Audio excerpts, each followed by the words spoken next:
I've got a list of things I'd like to cover over the next hour and a half, but I would like to make this, really, a relaxed, interactive session and answer any of your questions that you have. And so this is kind of what I thought I'd like to cover, and I've got some slides.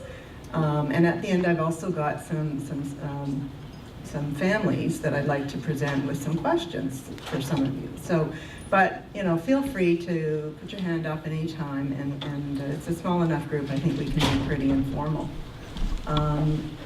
I'd like to get a bit of a sense, though, of who you are, and if you can let me know, for maybe show of hands, if you're a family member of someone with Huntington's, or if you're in the healthcare provider sort of field. Okay, so almost half and half. Okay, so that gives me a little bit of a sense of where you're coming from. I am used to talking to patients, so I try and use words that. But if you don't understand, if I blow it, let me know, and I'll try and interpret it for you. So, essentially, what I want to do is talk a little bit about inheritance and how we do DNA testing, and why people come to us in the first place. Sometimes people come who are affected and just want to have confirmation of the diagnosis, but some people come because they want to know whether they're at risk of getting Huntington's in the future. So we'll talk quite a bit about that. That's called predictive testing or pre-symptomatic testing. And we'll talk a bit about why people want to know and why they don't want to know. It's very individual. We'll talk about how this information can affect the individual and also the family, and something about the risks and the benefits, as well as the limitations of genetic testing. This has been done now for quite a few years. It really started in 1988 with the first predictive testing research program through Dr. Hayden's center in BC, and later became a service test, and even later after that, the initial testing, which was an indirect test, became a direct gene test in 93. So we've been doing it for a lot of years, and we have a lot of experience. So we'll talk a bit about that. And then near the end, I'd like to just go through some of the special situations that I've encountered in predictive testing. So here's a common scenario. This is a little pedigree here, and my arrow's pointing to the woman here who says, my father has Huntington disease, I want to be tested to see if I carry the gene. And I'm going to be showing you some other pedigrees, or family trees as we call them, and they're going to look a bit like this, but a little bit bigger. So just to orient you, this is obviously the patient. Find my arrow here. Let's see it. Oh, there it is. There she is. So this is the patient, and just by convention, circles are females and males are squares. And I'm not really sure how that got started, but that's the way it is. So you can see the parents, and then they are joined by a line, and the offspring are below them. So I know all of you know what Huntington is, but just to review it very briefly, this is a condition that has three major symptoms. It is a movement disorder, which is usually referred to as chorea, which is uncontrollable, jerky movements. It can present as problems walking, unsteadiness. It can be even small movements, difficulty doing up buttons, handwriting deteriorates. It can be facial movements, grimacing, eye opening, things like that. It can even be swallowing problems. Cognitive problems, so memory changes, problems with judgment, problems, juggling all the things we have to do every day of our life, both at home and at the workplace, as well as emotional and personality changes. And commonly we see irritability, we see anger outbursts, depression, Of course, all of these things we see in the general population, and all of us have experienced them, but we see these more frequently in people with HD. It's a relatively rare disease, not the most rare that I see, but relatively rare. And it usually starts in the middle years, usually 30s, 40s, and 50s. But we know that rarely it can start as early as childhood, and rarely it can start as late as one's 80s. So it's really almost the entire spectrum of life. And we know that it is hereditary, and it can be passed on from parent to child. But sometimes we have an individual who's the first case in a family, and there is no family history of Huntington's, and that's possible, and I'll be talking a bit more about that. So here is a little bit of a bigger family tree. Here you have that same woman. Oh, sorry about that. Must have done something to the... have to have a lighter touch here. Okay, so here's our same woman. And you can see here that her dad had HD, onset at age 42, and he's currently 49. And then these people here are his siblings. So he has a brother with onset 47, he's 61, and then a brother and a sister who are unaffected, and a sister who is affected at age 50. And if you look up to the next generation,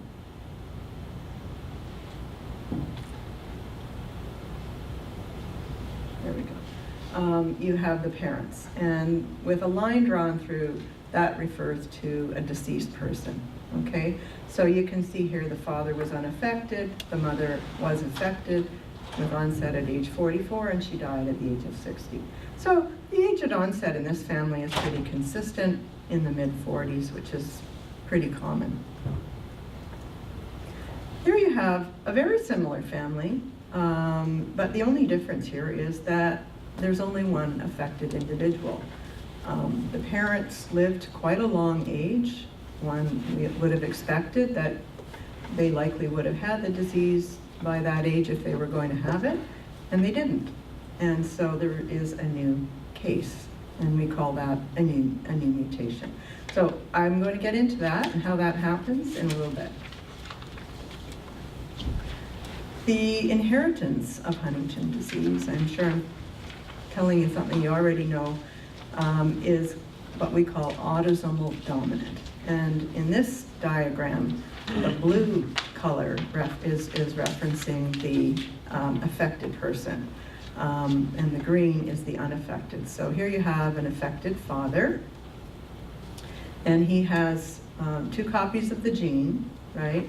We all have a pair of each gene in our body. We have in total maybe 20 to 30,000 genes, and he has a big D, which is the gene that's causing the condition, and a little d, which is the normal copy.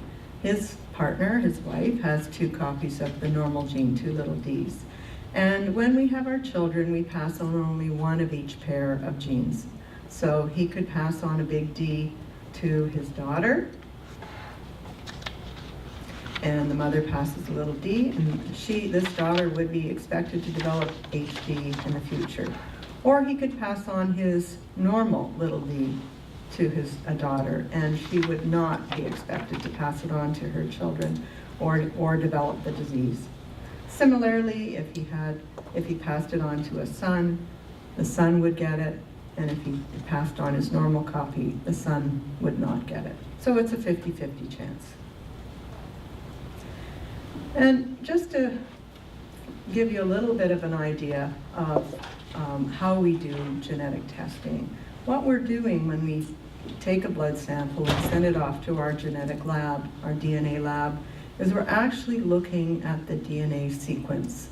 And you may know, some of the popular TV shows have lots about DNA, that there are letters in our DNA code. You can think of the DNA molecule as sort of like a ladder, and the rungs of the ladder have these letters on them, A, C, G, and T, and we read the genetic code along one of the strands. So this would be read G, C, A, and then on this side, A, G, A, T.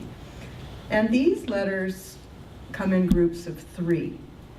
And you can think of that group of 3 as a recipe for making a building block of a protein.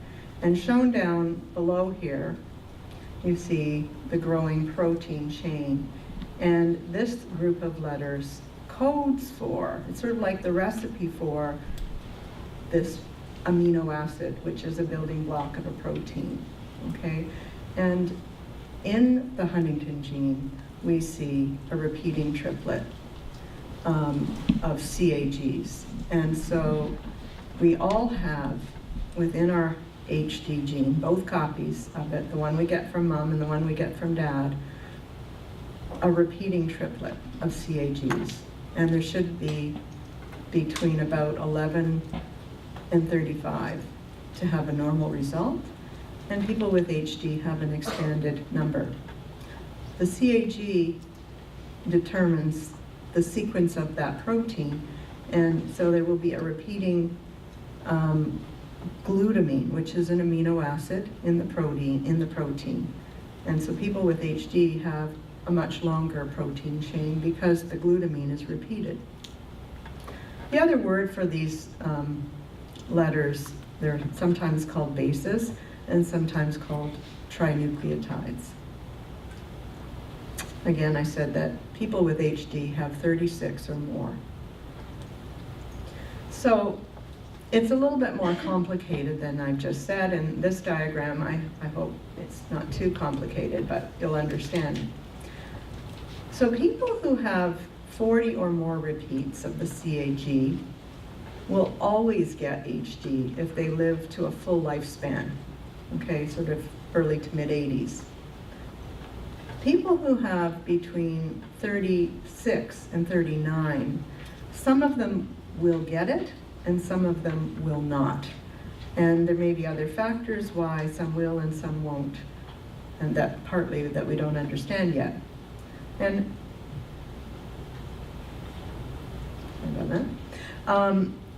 and we call that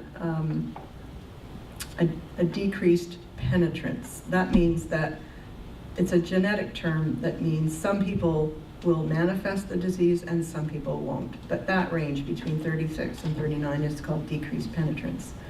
And then below that, so between 11 and 35, it's not expected that anybody with that number will ever get HD. But we know that if the number's between 27 and 35, that when they pass, if they pass that on to the next generation, to a child, that the number can expand.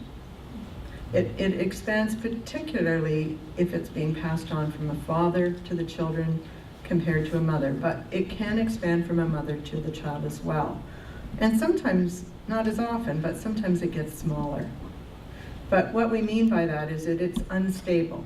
The number of repeats is unstable between anything 27 and above. And then between 11 and 26, it's the normal range and it does not change. In general, we know that a higher number of repeats is usually associated with earlier onset. Oh, did you have a question? On the last slide, may or may not have the disease 36 to 39 repeats. What was the word you used for that? Penetrance. Penetrance. It's a genetics term, okay? Decreased penetrance. You said a spot, excuse me, someone would have, like you're saying sometimes the parents don't have it. And then- Sometimes they don't.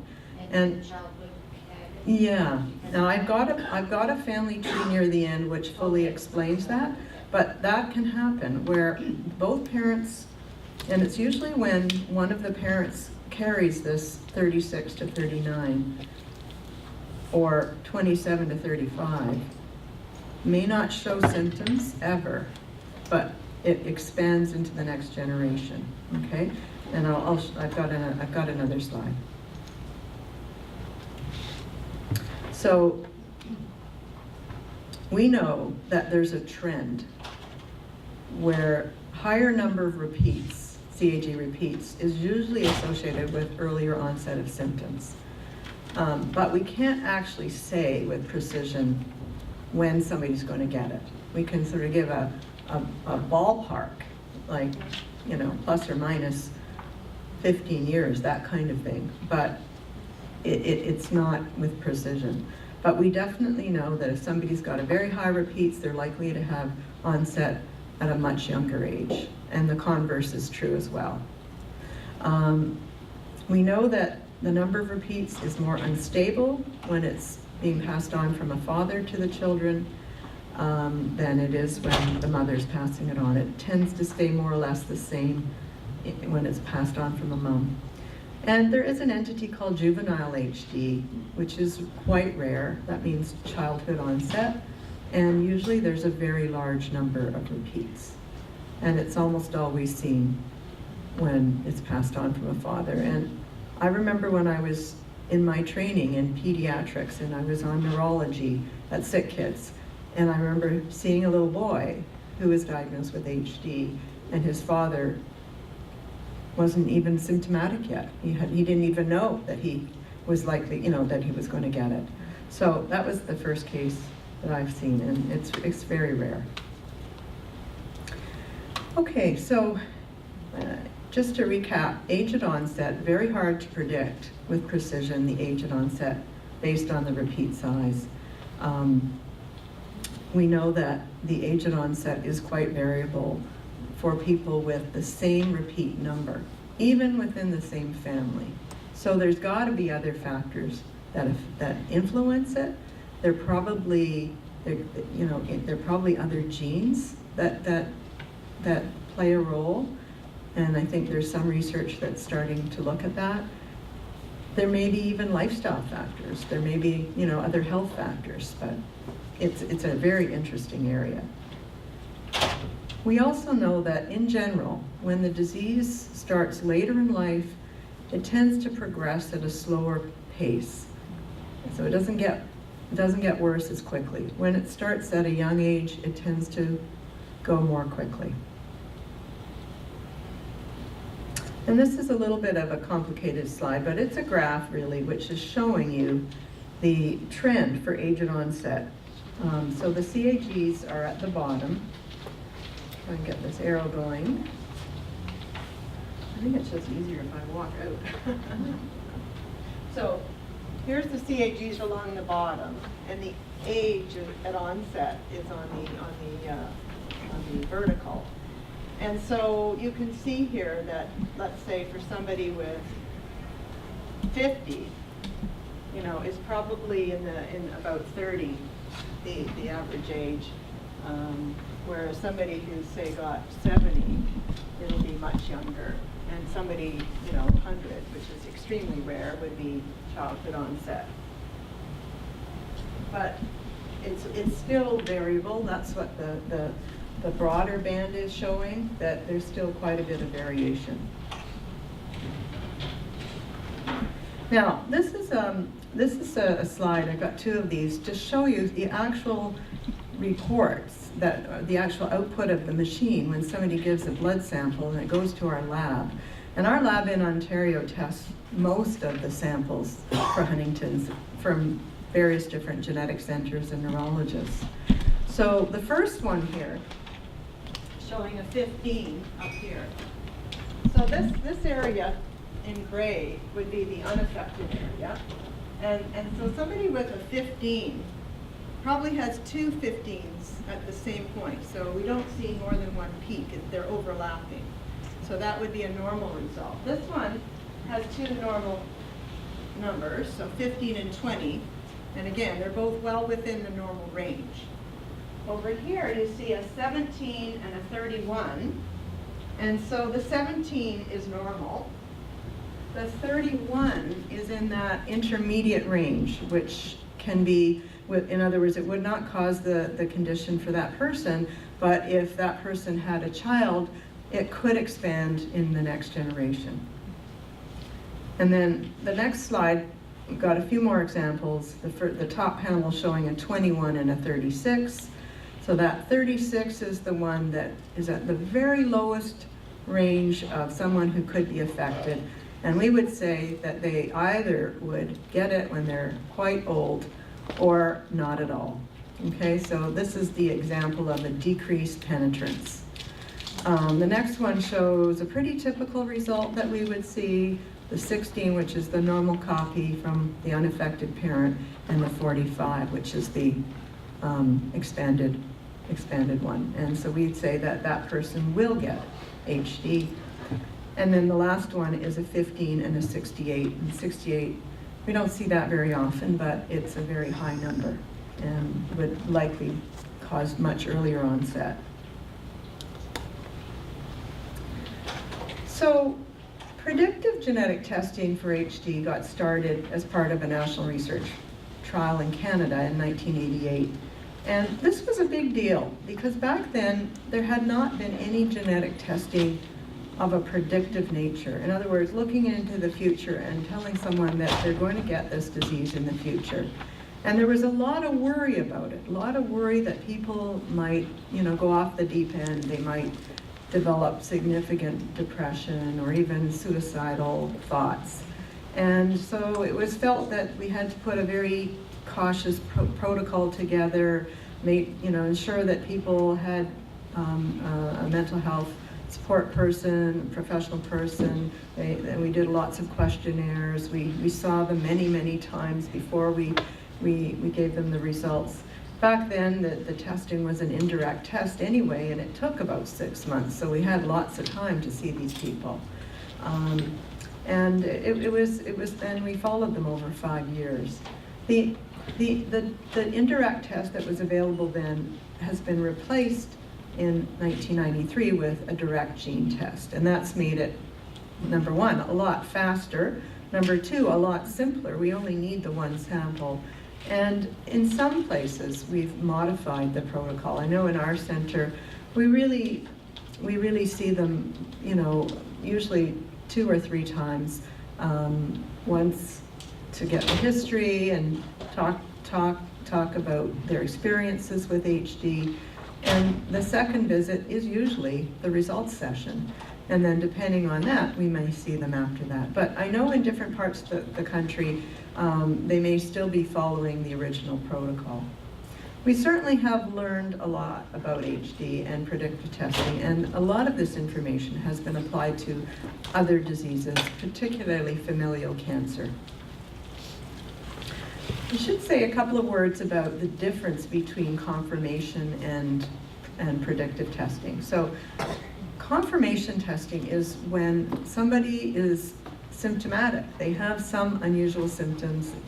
It could be a movement problem, it could be a cognitive problem, or even some of the emotional changes, or a combination. And they may or may not have a family history of HD, and they're referred usually by their neurologist, or they're tested by their neurologist to see if the symptoms are because of HD. So a positive result will very likely mean they'll be diagnosed with the condition. Predictive testing, however, is when somebody has a family history and has no symptoms, and they want to know whether they're going to develop the disease in the future. And that is quite a different kind of testing. We're going to talk a lot about that.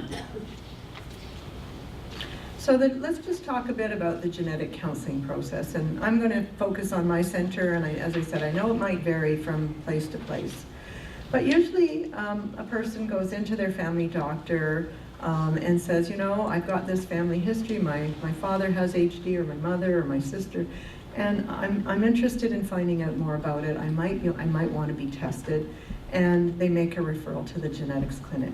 Or it could be a neurologist who sees a patient who is showing some unusual symptoms, and they make a referral to the genetics clinic. So the first step is really to find out a little bit more about the individual and their family history. And sometimes some of this is done over the phone, usually by a genetic counselor. Sometimes it's done by questionnaire, like a mailed questionnaire, and the family or the person fills it out and sends it back. And what we're trying to do is to really understand the context of the family, understand what the family history is, who's affected, what the specific symptoms are, age at onset, that kind of thing. And sometimes we've asked to get medical records on the affected person. And that's to confirm the diagnosis because, you know, quite often I've seen lots of families that the diagnosis was, say, thought to be Parkinson's disease or some other disease or Alzheimer's, and actually it was HD. Sometimes it's thought to be HD and it's not HD. So it is important to try and get the records and also to determine whether any genetic testing has been done. So then we have our first genetic counseling session, and you know, I think sometimes people come in and think they're just going to have a blood test, but it's not so simple. We want to make sure that the individual knows why they're there and what they're going to learn about their genetic status. What does it mean to them? How might they react to it? What might it mean to their family? So we spend quite a bit of time exploring all of that. Also a little bit about their experience with HD in the family. Sometimes it's a recent diagnosis in a parent and the parent's at a very early stage and nobody else they know of in the family has the disease, so they really don't know much about it. Sometimes they know lots about it. They've lived their whole life with it, and they know a great deal than probably I know because they've lived with it in their family. We also want to determine, you know, their own mental state. In other words, how are they going to cope with this kind of information? And that's really, really important. Have they got a history of any mental health problems, like depression or anxiety, or even something more significant? I always ask about, you know, past thoughts about suicide or attempts, because that can really guide me as to developing the right kind of supports for this individual.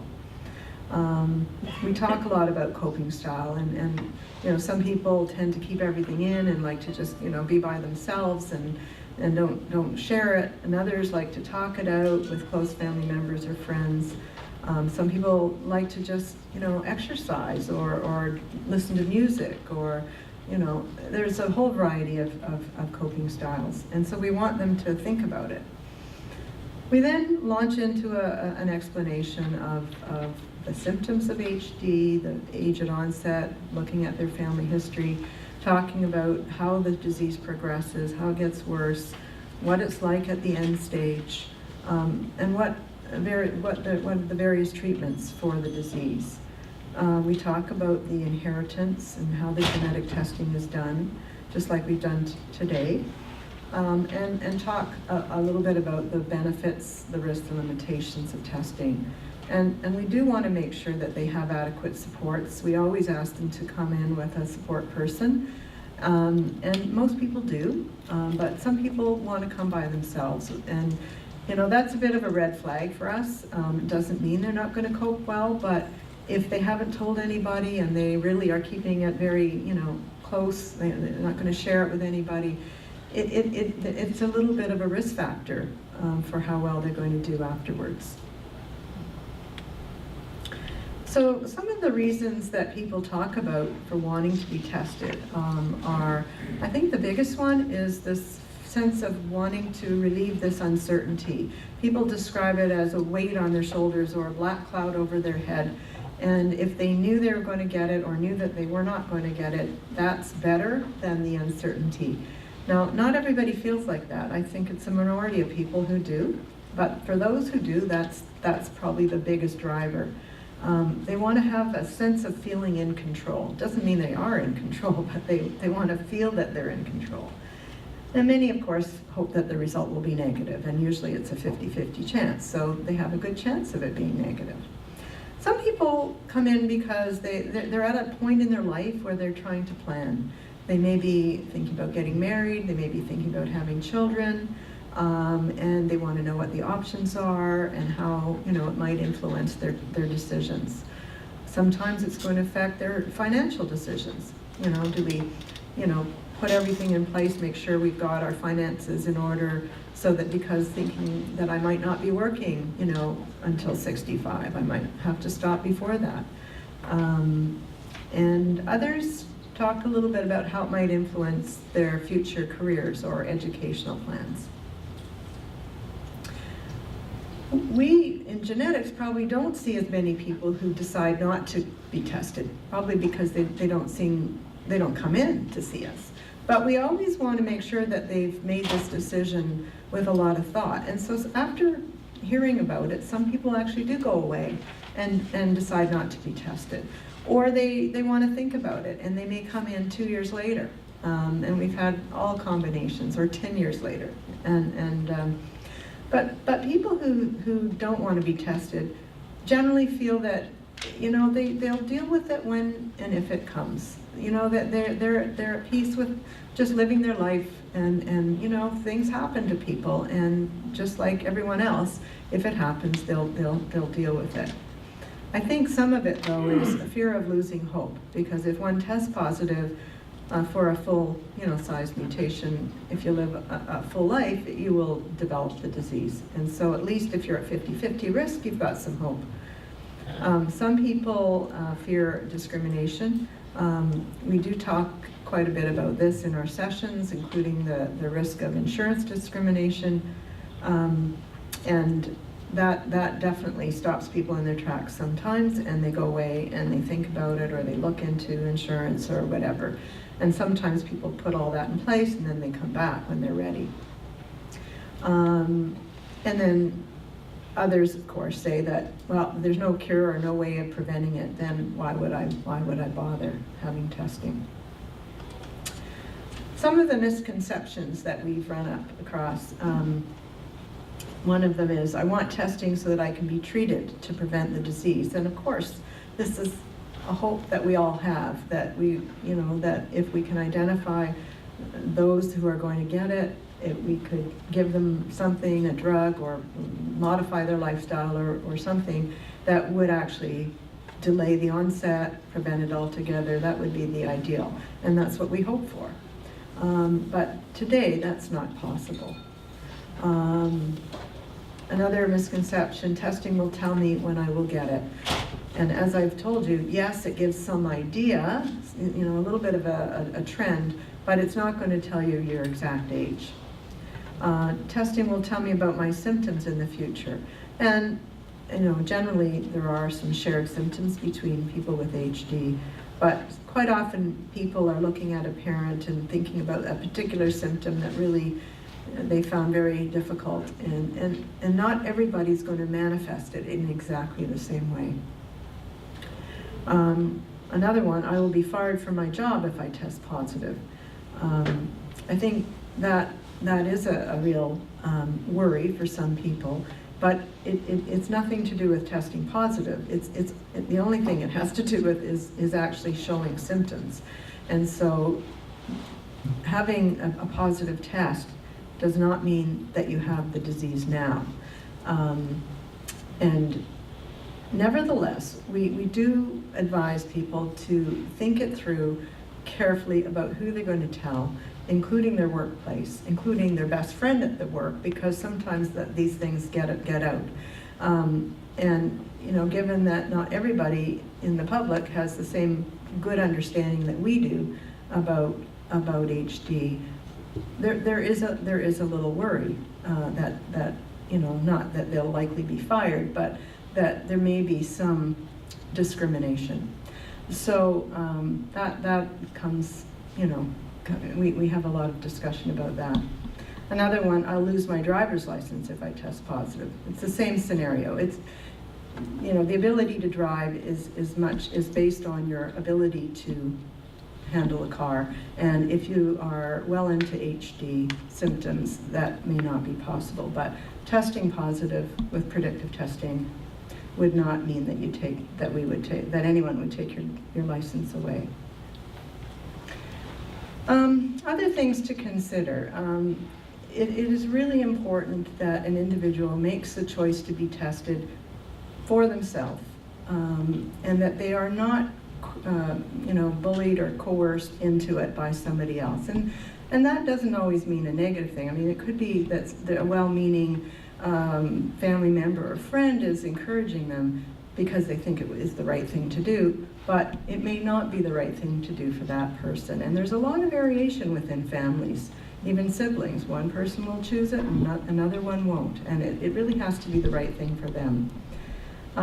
It's important to explore the reasons for knowing and not knowing.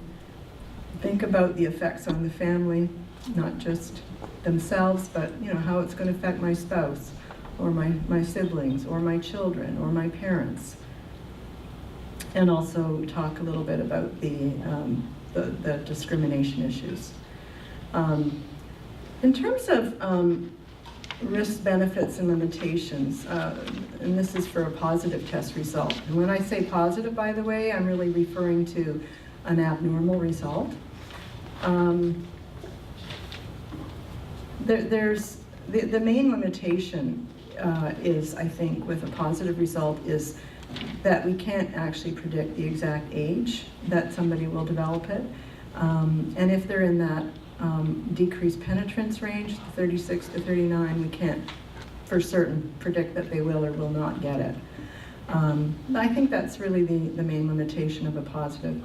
In terms of other benefits and risks, certainly there's a great relief from uncertainty. That would be a benefit. And abilities to plan for the future. Some people, especially older people who have testing, they want the test not so much for themselves, but to know whether their children and their grandchildren are at risk and need to be advised and offered testing. And this hope that early detection may improve outcome.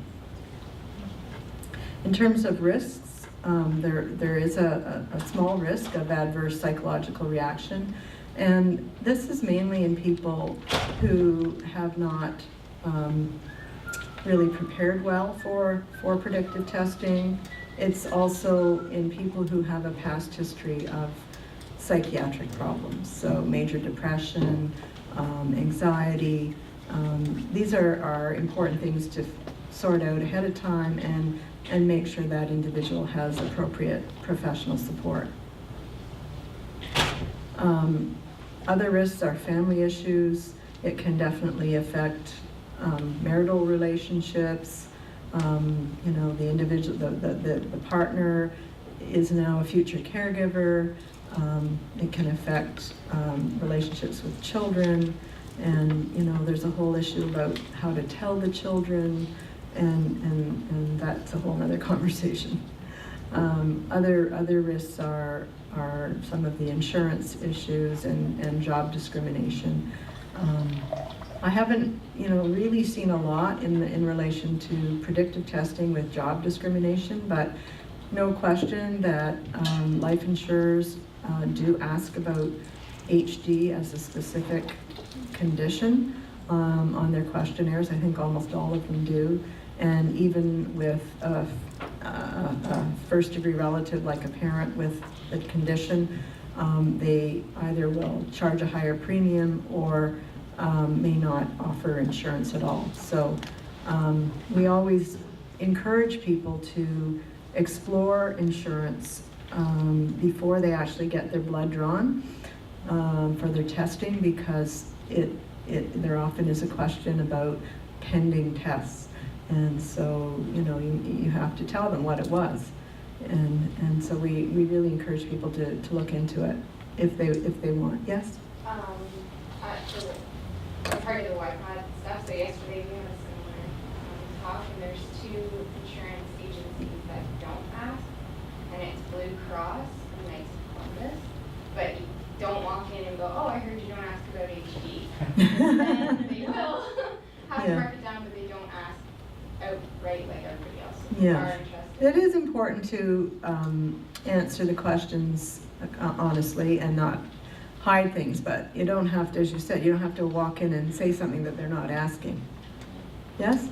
On the life insurance thing, I don't know if you know the answer to this or not, but if you have life insurance and 5 of the 8 siblings have Huntington's, can you be refused? My first husband passed away to cancer, so I was told then that your life insurance, you can get it at the beginning, but you don't qualify till you pass away, so they can refuse you after you die. So if your family members all have Huntington, can you refuse to pay out on an insurance policy that you've been paying premiums on?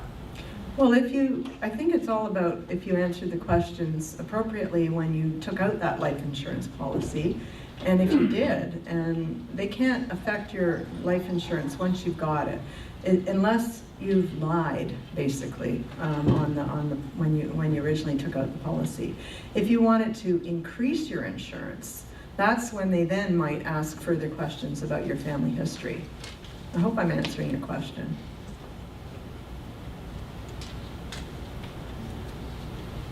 Okay. Another thing that some people are concerned about is confidentiality.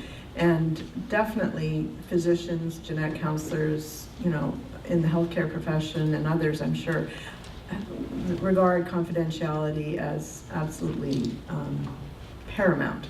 So we will not release any information to anyone else without your consent. But sometimes, you know, especially if you apply for insurance or whatever, you know, you may be asked to sign, you know, to get medical records for the last 5 years, something like that. And so if you do give permission, then we will release it. In terms of a negative test, so this is a normal result, I think the main limitation to this kind of test is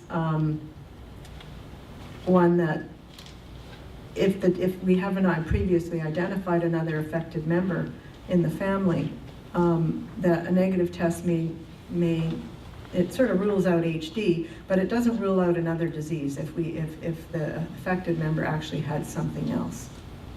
But in terms of benefits, I'm just looking at the time. How we go to 3, right? Okay, good. So we've got time. So potential benefits, obviously relief, not inheriting the disease, and not just relief for yourself, but relief for your children. You don't need to go and have ongoing neurological exams and MRIs and other interventions. Possible risks. Even people who test negative can have an adverse psychological reaction. I haven't seen this too often, but I have seen it, and one of the reactions is called survivor guilt. So I test negative, but my sister has Huntington's, and I feel guilty because I'm the one who was saved, so to speak. And so that does happen, and it interferes, I think, with that person's ability to, you know, reach out to their affected family members and support them. And of course, dysfunctional family dynamics. You know, if the family's already dysfunctional, sometimes somebody testing positive and somebody testing negative can further divide the family. Yes? I read a newspaper article where I guess it would be an extreme case of survivor's guilt, where people who lived their whole life with the expectation that they would get this test negative, and there's cases of suicide, or people that I don't really understand the reasoning or the rationale or what was involved. Yeah, well, you know, I've read a few stories, and I haven't had too many personal examples, and we've seen many hundreds of patients. But I've heard of stories of people who've lived their whole life as if they're going to get it, and that could mean not choosing certain things, like not getting married, not having kids, not pursuing a career, you know, feeling depressed all the time, and then finding out they didn't get it, and then they have significant regret. Okay, that's one kind of scenario. It's not really survivor guilt. Another scenario is feeling that everything that's wrong in their life is because of Huntington's, and if I could only find out, life would be a bowl of cherries, and it's not. When they find out, you know, they get tested and they're negative, and you know what, they have the same life, and you know, the same problems are there, and they don't have anything to sort of blame anymore. So I've heard of those two scenarios. Another scenario that I heard was kind of sad.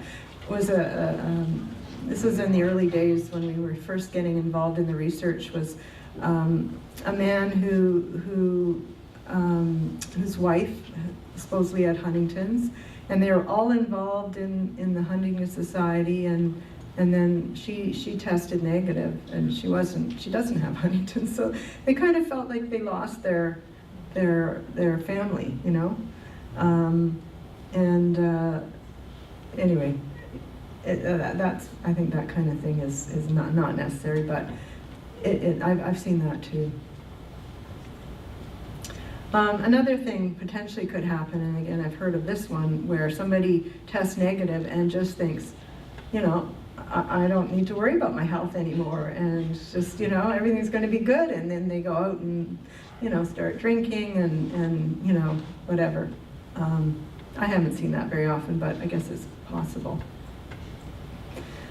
So when you're thinking about having testing, I think it is very valuable to have a support person with you. And that person may not be your sibling, because that sibling might be they are at risk of having the disease too. It could be a partner, it could be a really good friend, it could be a parent, depending on their age. And we encourage people to make use of the resources that most clinics have. I know in our clinic we have a psychiatrist, and he's available to see people before results, after results. Occasionally, if we find that the history is such that the person has quite a significant past history, mental health issues, we really recommend they see them before the results. We tell people that there's always an option to delay getting the results or not getting them at all, right up to the day that they're getting it. So, you know, sometimes there's something going on in your life, you know, your husband just got fired, or, you know, there's been a death in the family, or whatever. That's not a good time. When you're under a lot of other stress, it's good to come in at a time when things are relatively calm. And so we're always amenable to delaying. And just to be aware that there is support. At North River General, we have a Huntington's clinic, which is a multidisciplinary clinic. We have neurologists, psychiatrists, social workers, and the genetic staff. And we are there for that patient ongoing. So some of this will be a repeat, but always consider, are there benefits to knowing your Huntington status, and how you'll handle this information. We ask people to think about this. What will be the impact of the information on people around you? And is this a good time to get your results? Really think it through. Some people are the kind of person that just says, I have no idea how I'm going to react until I get it. Well, you probably do have an idea. Think about, you know, another time in your life when you struggled, when you got bad news, or when something really difficult was going on, or there was a death in the family. You know how you reacted then, and that's probably how you're going to react. So think about how you're going to react, and what would help you, you know, cope with it. Talk it through. There are lots of professionals, geneticists and genetic counselors, who are available to both clarify information and to talk about the pros and cons of testing. In our center, we have three genetic counselors actually, who deal with HD, and you know, they're always getting calls from patients, sometimes patients who they've seen many years ago. And I think they're terrific and really supportive. So what have we learned about predictive testing for Huntington's? Well, we've learned that actually most people don't want to be tested. That maybe 15 to 20% of people at risk worldwide have come forward for testing. And I think we've given some of the reasons for that. We've learned the importance of both pre and post-test counseling and support, both professional and family, and that a small proportion of people develop adverse psychiatric effects. And it's not just people who test positive, it is people who test negative as well. in some cases. The biggest risk factors, again, for psychiatric adverse effects are people who've had a past history of a very significant psychiatric problem, or that they have no support. They have no professional or family support.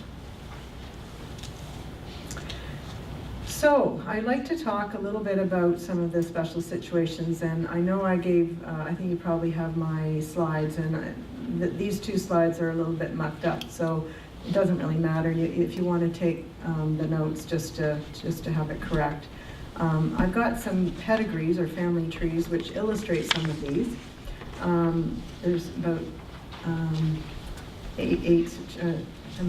six situations. One is new mutations and intermediate CAG repeats, testing when the at-risk parent is unaffected, testing one of identical twins, and then when the HD test is negative, there's some considerations there, reproductive testing options, and testing in childhood. So I'm going to talk about these using case examples. And I would like to have some discussion. So I'm going to pose some of the questions and throw it out to you. So here you have a family like the one I referred to at the very beginning, where here you have this woman whose father is affected with HD, and she might want to be tested. But the question here is, why is the family history negative? Any ideas? Yes, over here? Misdiagnosis. Especially a couple generations ago, HD wasn't as often diagnosed, and Parkinson's or Alzheimer's, or the person was just crazy, or also the possibility of the affected parent may have died at a younger age before these symptoms were shown. Right. So that could also lead to the family not really knowing that disease. Right, does everyone hear? I'll just repeat a couple of things you said. I thought that was excellent, that, yes, you could have a family history, but the diagnosis wasn't made, and somebody might have been said to have Parkinson's or Alzheimer's, or just, as you said, crazy. Or that the at-risk parent might have died of something else. Maybe they had cancer and died at a young age before they actually manifested the disease. I think somebody else had something to add here. Decreased penetrance. Right, decreased penetrance, exactly. So it could mean that one of the parents had that number of repeats in that 36 to 39, but actually didn't manifest it, because that's what that range means. Anything else? Would that still be considered a negative family history, though? Yeah, because there would be no symptoms. Okay, so if say the father had a 36 to 39, he could live till 90 and never get it. And so the family history is related to symptoms. If we happen to know that he had a 36 to 39, then it's not a negative family history, but there'd be no reason for him to be tested, right?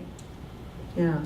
Well, I guess the other one is that it could be sort of related to the decreased penetrance. It could be this 35 to sort of 40 repeats. So in other words, it expanded from either what's called the intermediate range, which is the 27 to 35. And in this range, no one ever will get the disease, but it can expand up to the affected range. Or as one of you said, or several of you said, the 36 to 39.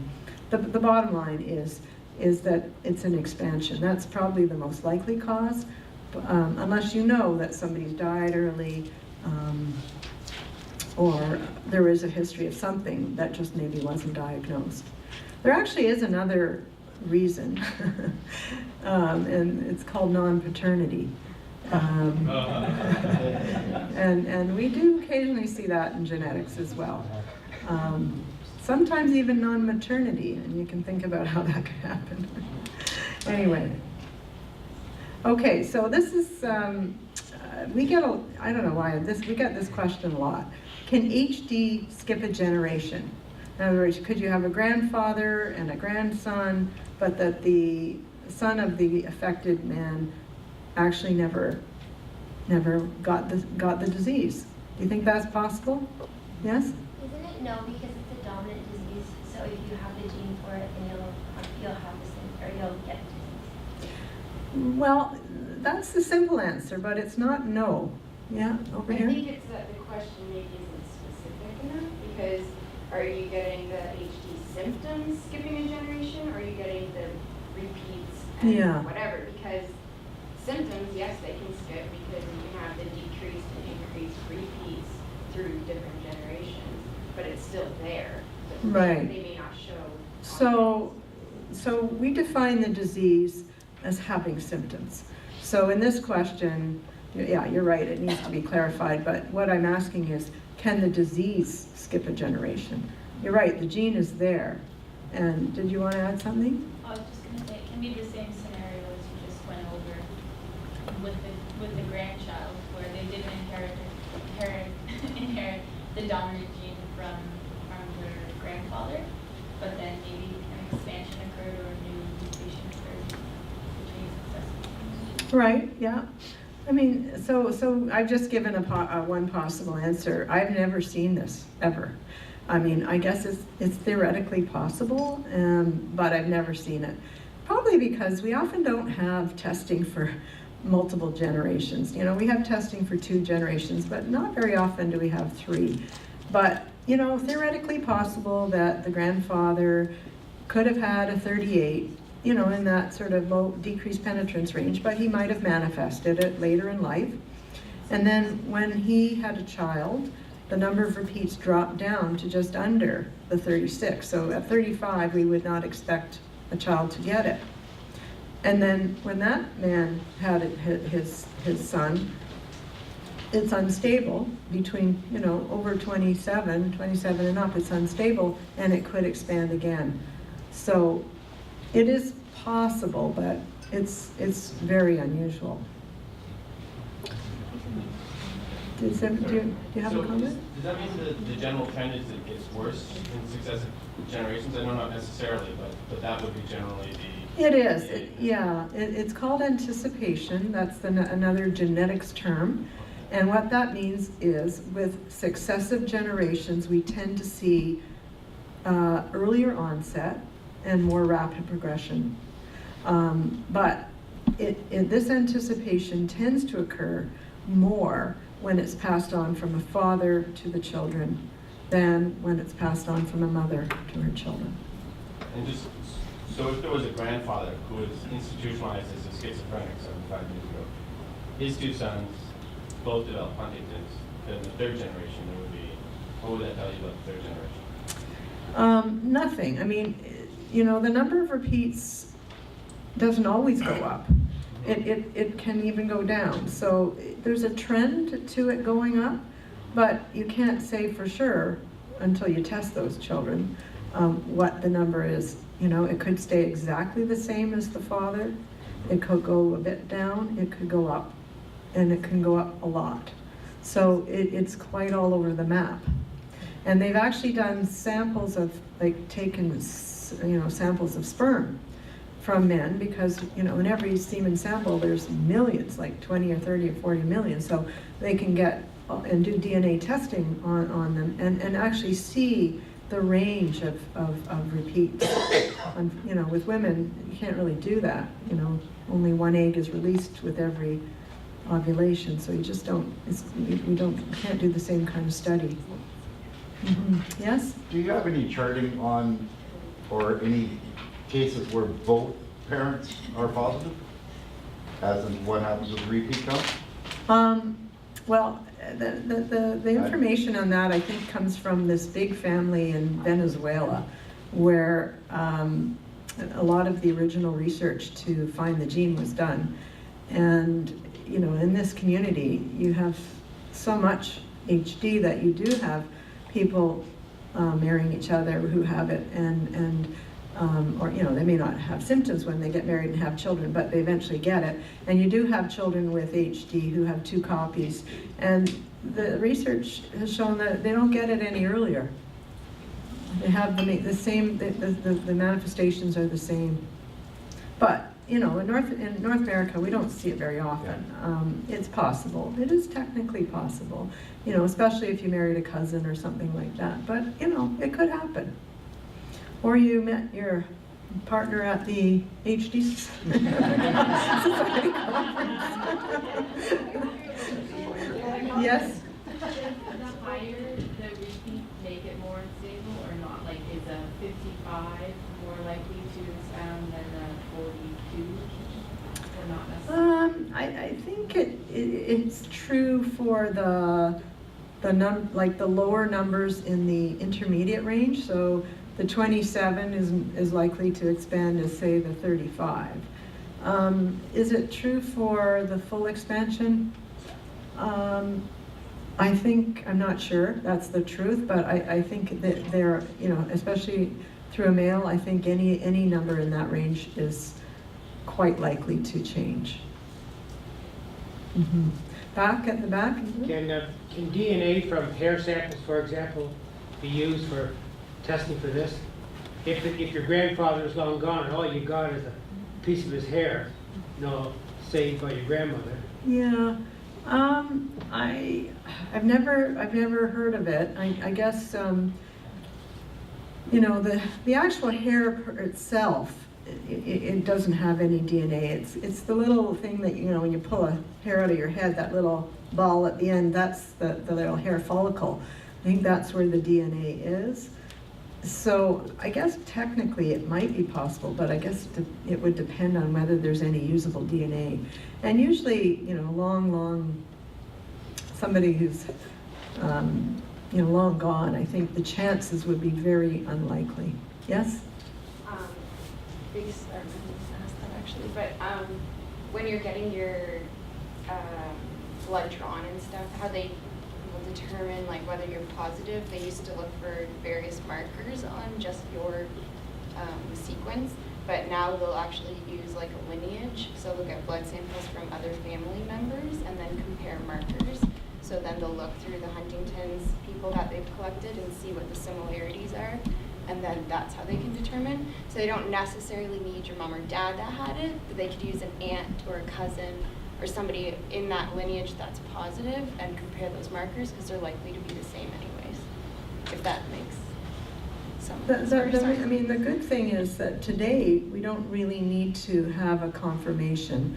It is helpful if a person says, you know, my father has HD, but are thought to have it, but he was never tested and he's passed away.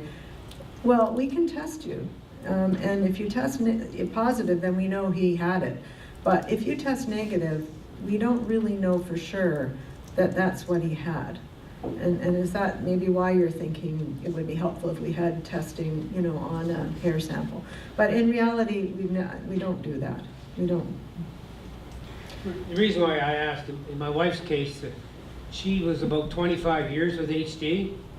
Her father died of it. It took 7 years to go through him. He died at 43. And so, you know, if fathers tend to pass on a more, shall we say, mutant. Yeah, an expanded. Yes. Expanded gene. In the case of my wife, one would expect the reverse happened, and it'd be nice to know what his CAG Oh, I was. But see. he Yeah. died in 1969 before any of the science was available. Yeah, no. So it'd be Yeah. interesting to see what It'd happened be there. interesting from an academic point of view to understand it, but yeah, I see what you're saying. I have 2 daughters with HD, so it's going down the line. So I'd like to know what that was, but I can't now. It's too No, long. you can't. No, No. soon. Yeah. Yes? Do you know why there's a difference between males and females as to, you know, the expansion of? I don't. It's a very good question. Clearly, there's a difference in how sperm are formed and how many are formed, right? I mean, women ovulate once a month and they release 1 egg. And men produce every sample, you know, millions of sperm, millions. And so it's a difference in the way that the sperm is formed, but beyond that, I don't know. There are other diseases, though, with other types of DNA repeats, where the increase in repeats happens through the mother, usually. One of them is called Fragile X. It causes developmental delay in children. And the other one's called myotonic dystrophy. And it's interesting. They're different repeats, not CAG, different one. And it increases through the mother. So this is a mystery. Could it also be due to the fact that women are born with an X amount of eggs, whereas men are constantly... Yeah, exactly. It's very likely to be something to do with that. Okay, I'm just going to move on, and here's a situation, because there's two situations here that I think bear talking about. So Mary wants to have predictive testing for HD. If she tests positive, what is her father's risk? Yes. He has to have it. He has to have it, exactly. Everybody see that? I mean, she had to get it from somewhere, and there's a family history. She's got an aunt and an uncle and a grandmother with it. So he might not have shown symptoms yet. He hasn't shown symptoms here, but she wants to know. So I'm going to talk a bit about this, but here's a related one. Helen wants to have predictive testing for HD, but her twin sister doesn't want to know whether she will get HD. What is Harriet's risk if Helen tests positive? Okay, so I'm hearing, are they identical? So let's say they are fraternal. What's Harriet's risk? 50-50, exactly, because fraternal twins are just like brothers and sisters. What if they're identical? Very good. Okay. So it's the same kind of scenario where if you test one person, you're revealing another's risk. And what do you think about this? Should we offer testing to a person when the results reveal the status of another person who doesn't necessarily want to know? Should we do it? No. Let's have a show of hands. Who says no? Okay, and who says yes? Okay, let's hear from the no's first. Who would like to, one of the no's, who would like to offer? Yes, at the back? So it strikes me it's a breach of confidentiality. It's like looking at somebody's medical record and saying, without their permission, disclosing. Mm-hmm. So I Okay. just think it's no. Yes? Did you? Can the other individual give a consent for their twin or daughter to find out? Like, should there be some implied agreement there? If it is going to reveal about my personal health, that Mhm. no one knows it. Okay, I'm not going to answer right now, but let's hear from is there any more on the no side? Okay, how about the yes side? Yes? If you're not letting them do it, then you're constraining somebody's human rights, because then if they're not, don't want to have kids because they don't know, now you're not allowing them to do that. There's no free opportunity for this person, like, that identical whoever mom and dad is, like, Mm-hmm. not allowing them to live their individual life and have the rights they should have in our country anyways as an individual citizen, like. Yeah. You have to respect their own basic patient autonomy, that they have the right to make their own decision. Okay. Yeah, so I mean, I think what you're reflecting is how people have looked at this situation. And I remember early on in the predictive testing days when we had this scenario, it was decided in our Canadian study that we were not going to offer testing, and we didn't in these two scenarios. But later, there was an international consortium of people, including HD societies around the world, ethicists, lawyers, geneticists, neurologists, and they all got together and they talked this one out, and they decided that, it is a tough situation, but that, in the balance, and ethics is always about balance, right? You want to do benefit, but you also don't want to do harm. But on balance, they decided that we should offer testing to individuals in this situation. But the reality is, when they come to us, I mean, we have to talk about it, because they might not even get it. They might not realize that, in fact, their parent or their sister actually would learn their result. And so we want to explain that to them. And then we encourage maybe having a discussion with them and trying to come to some middle ground. And sometimes they just decide, well, you know, I want to test and I'm not going to tell them. And we also say, well, you know, sometimes it's not so easy not to tell, right? You might test positive and it might be pretty upsetting, and one of your main support people might be your sister or your parent. And it's pretty hard not to tell. So the main thing is we want to ensure that they've thought it through and that they have the dialogue with their family and appreciate that they could be harming that person. And sometimes it's really a fear of knowing, but sometimes for the parent, you know, it's not so big a deal. It's not a big deal. They just don't want to bother going in and having a genetic counseling session and having a blood test and all that. So sometimes it turns into be nothing, but I think it is worth a discussion anyway. One of these situations where there's no perfect answer. Okay.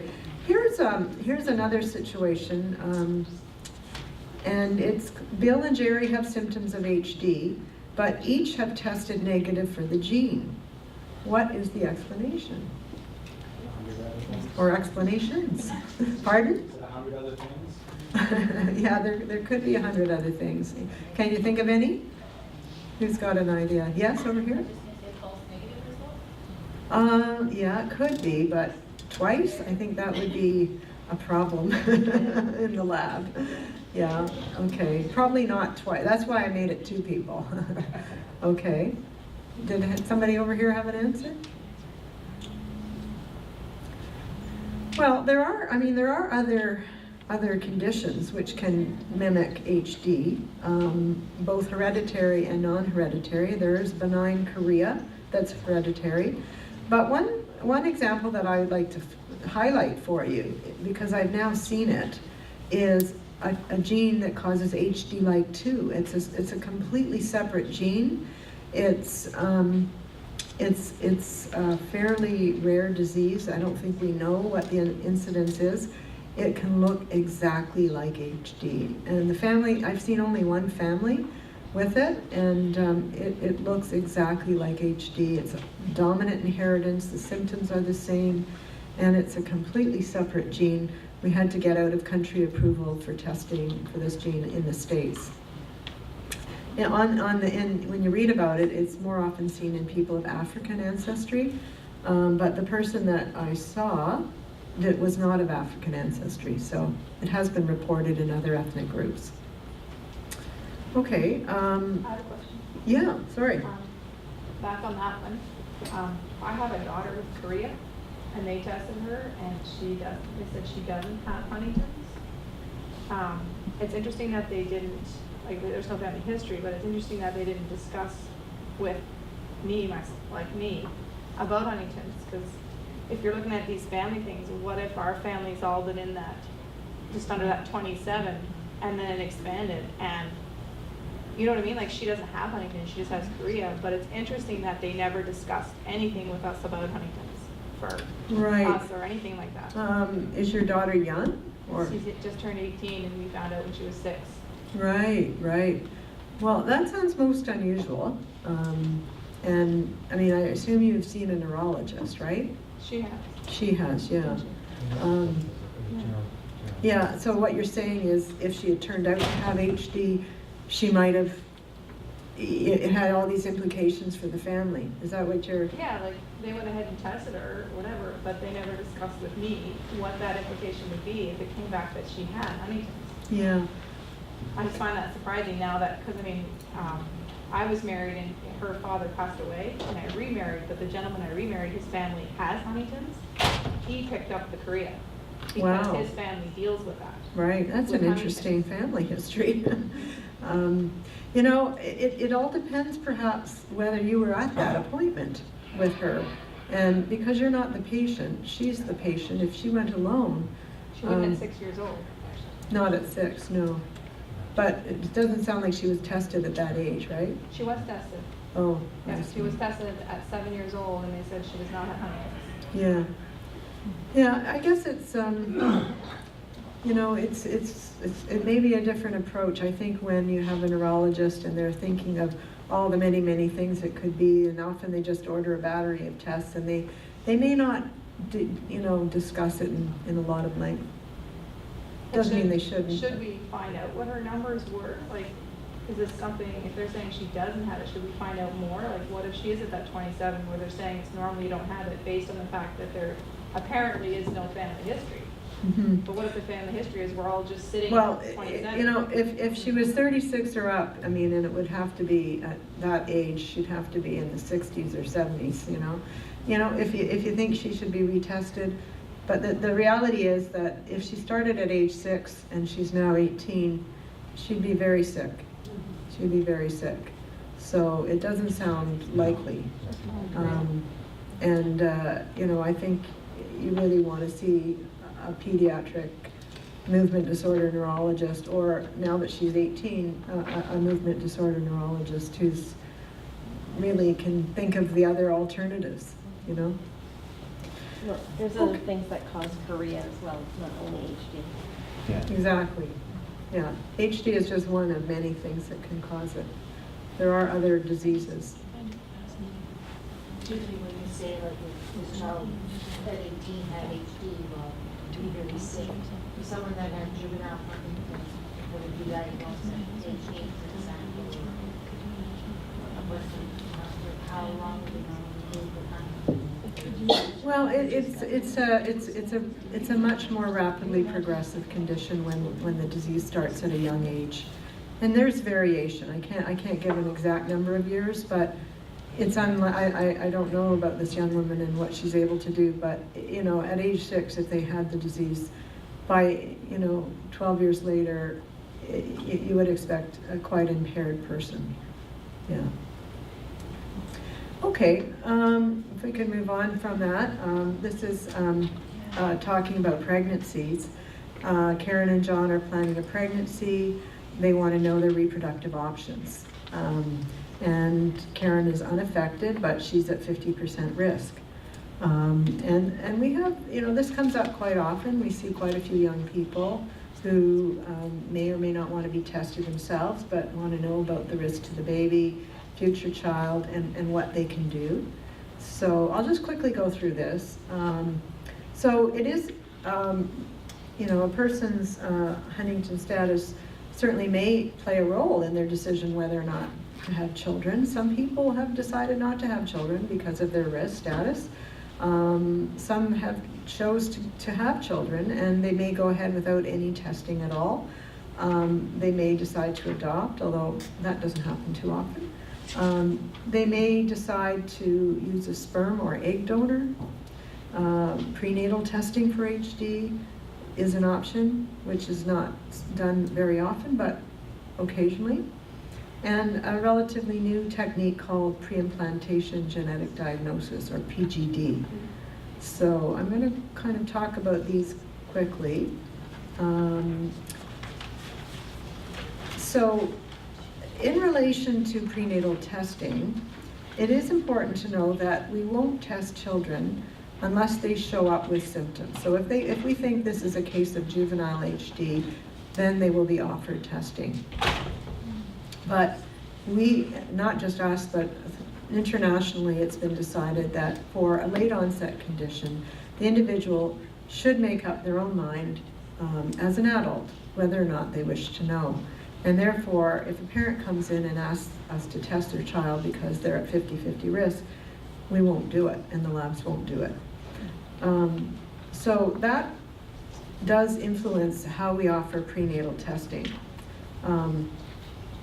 And the options for prenatal testing, so this is basically testing the pregnancy before the baby's born in order to find out if the baby is going to get HD in the future.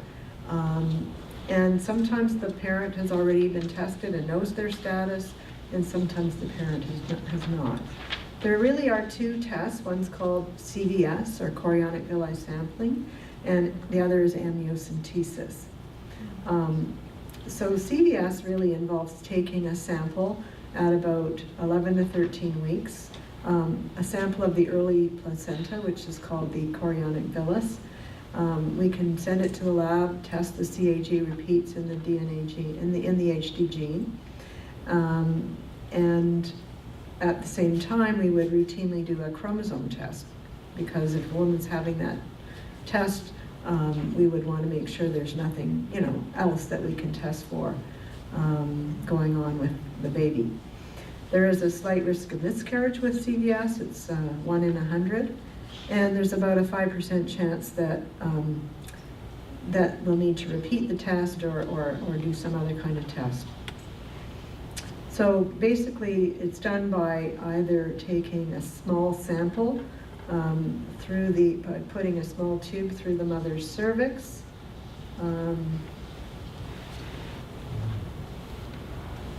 So you see the tube here going through the cervix into the early placenta here. This is done through ultrasound guidance.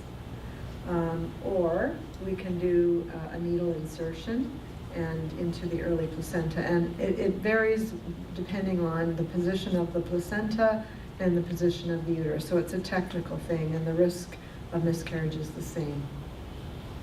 The other test is called amniocentesis, and this is when we take a sample of amniotic fluid from around the developing baby.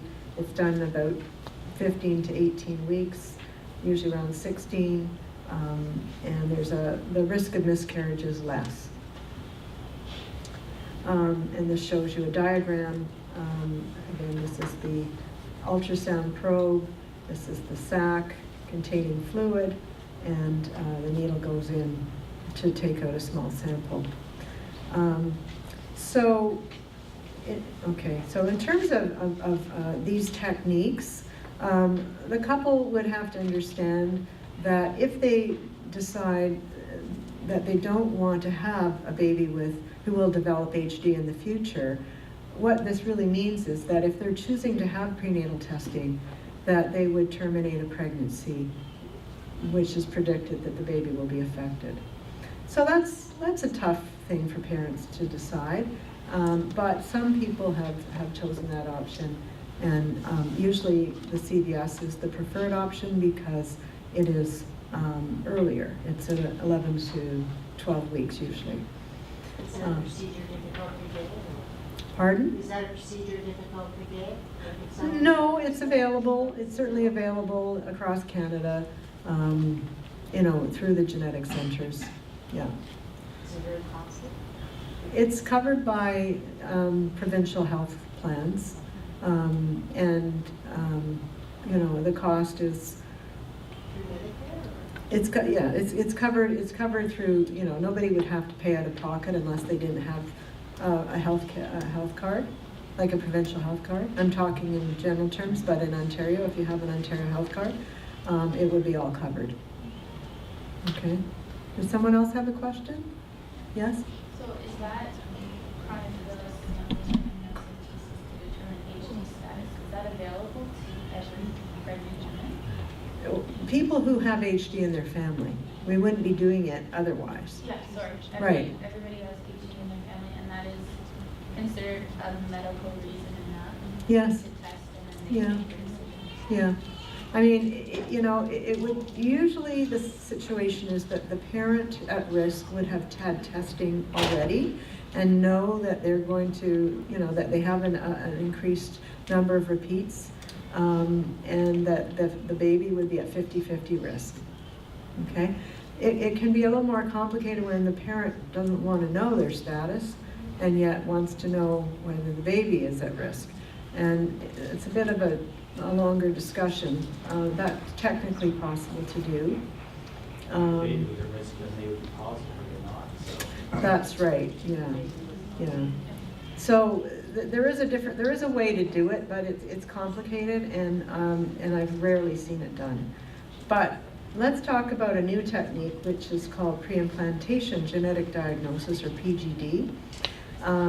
This one is where the couple decide that they don't want to, excuse me just a minute, they don't want to terminate a pregnancy, but they want to avoid having a baby who's going to have HD. And so essentially what it involves is taking eggs from the mother, sperm from the father, creating a number of embryos, and then removing one cell to test for the DNA. So in order to get this done, it's using a technique called IVF, in vitro fertilization. And the woman uses fertility medications to produce lots of eggs instead of just one. And the eggs are removed and fertilized with her partner's sperm. And the embryos are grown in the lab. And then when you have a fertilized egg, it divides into two, and you have 2 cells, and then each one of them divides into 2, and then you have 4, and they divide into 2, and so now you have 8. And usually at about an 8-cell stage, a little tiny tube, glass tube is introduced called a pipette to remove one of the cells, and you can see a picture right there. And they send the cell to a special DNA lab where the DNA analysis is done on that single cell. And the embryos that are found to have a normal number of repeats, maybe 1 or 2, would be then put back into the mother's uterus with the hopes that it would implant. Some will implant and some won't. And the actual sort of, the chances in any one cycle of actually having a baby at the end of it all are somewhere in the range of about 25%. After are you wanting me to close up? Okay, almost done. After, usually the woman still would have prenatal testing to absolutely confirm these results. It's very expensive. This is not covered, at least not in Ontario. I can't speak for other provinces. It's about $15,000 per cycle. And I think really that is the end of my talk. And thank you very much for being a great audience.